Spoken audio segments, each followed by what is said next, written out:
여러분, 한 사람의 아이디어가 정말 수십억 명의 인생을 바꿀 수 있을까요? 글쎄요, 오늘은 바로 그런 얘기를 해보려고 합니다. 그냥 평범한 사업가였던 한 남자가 어떻게 역사상 손에 꼽히는 거대한 움직임을 만들어냈는지 그 놀라운 이야기를 한번 따라가 보시죠. 30억. 와, 정말 어마어마한 숫자죠? 이게 뭘까요? 놀라지 마세요. 이게 바로 역사상 가장 많은 사람들이 본 한 영화의 관객 수입니다. 뭐 할리우드 블록버스터 그런 거 아니고요. 대체 어떤 영화길래 그리고 이 모든 걸 기획한 사람은 또 누구일지 감이 좀 오시나요? 네, 바로 그 영화 그리고 수십억 명을 움직인 그 거대한 운동의 중심에 빌 브라이트라는 사람이 있었습니다. 근데 더 놀라운 건 뭔지 아세요? 이 모든 이야기의 시작이 그냥 잘 나가던 사업가의 정말 평범한 삶에서부터였다는 겁니다. 자, 그럼 이야기의 첫 장으로 한번 들어가 볼까요? 모든 걸 바꿔버린 그 결정적인 순간, 바로 성공만 보고 달리던 한 사업가의 회심 이야기입니다. 이 회심이라는 게 뭐냐면 말 그대로 인생의 방향을 180도 틀어버리는 그런 영적인 경험인데요. 과연 그에게 무슨 일이 있었던 걸까요? 그러니까 빌 브라이트는 원래 스스로를 행복한 이교도라고 부를 정도였어요. 그만큼 세상적인 성공에만 관심이 있었던 거죠. 캘리포니아에서 고급 식품 사업을 하면서 돈 버는 게 인생의 전부였던 사람입니다. 그런데 그런 그가 완전히 정말 180도 달라집니다.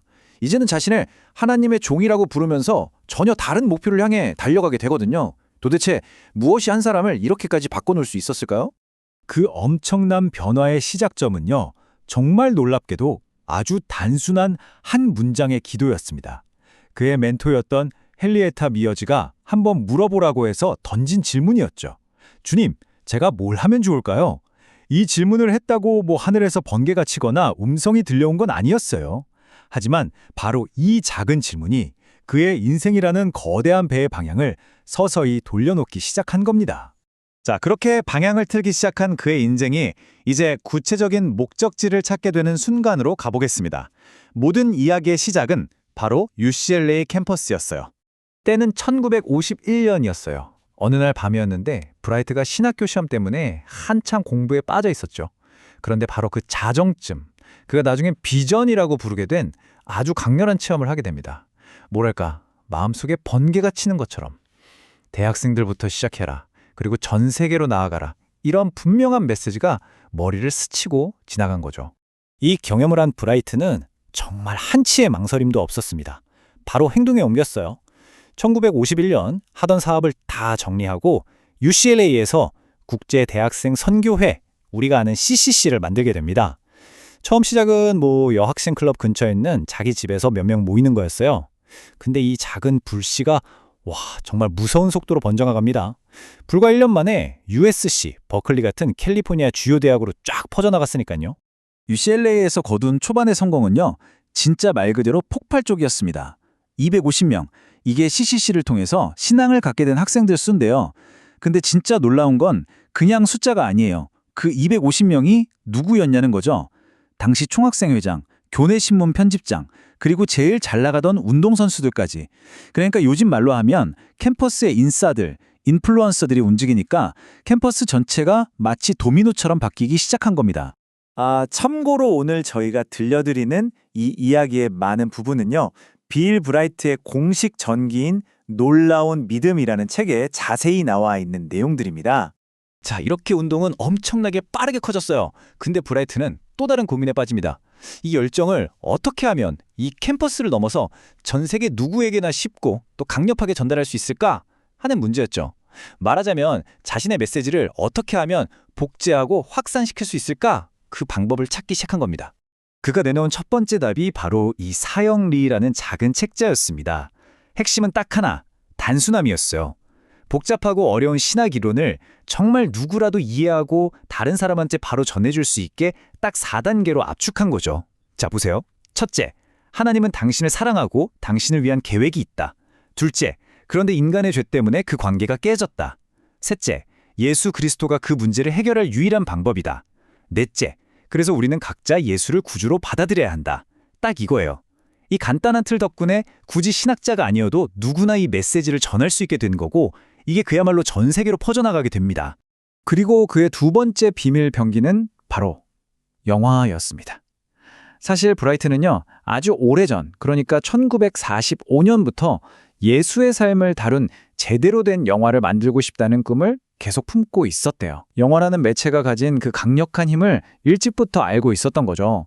그리고 그 오랜 꿈이 드디어 1979년에 예수라는 영화로 현실이 됩니다. 이 영화가 되게 독특한 게 다른 각색 없이 성경의 누가복음에 나오는 내용을 거의 그대로 대사로 썼다는 점이에요. 그리고 이 영화 정말 상상도 못할 스케일로 전 세계에 퍼져나갑니다. 20세기 말이 될 때까지 무려 575개가 넘는 언어로 번역됐고요. 그리고 마침내 우리가 맨 처음에 봤던 그 숫자, 맞습니다. 30억 명 이상이 영화를 보게 된 겁니다. 자, 보세요. 한 손에는 사형이라는 아주 간단하고 강력한 소책자, 다른 한 손에는 예수 영화라는 엄청난 미디어, 이 두 가지 무기를 손에 쥔 브라이트는 이제 정말 상상하기 힘든 스케일의 계획을 실행에 옮깁니다. 바로 전 세계인을 하나로 모으는 거였죠. 그의 비전이 어떻게 그 정점을 찍게 되는지 한번 보시죠. 그 전략의 중심에는 엑스플러라고 불리는 아주 거대한 국제 대회가 있었습니다. 근데 이게 그냥 사람들 모여서 행사하고 끝나는 게 아니에요.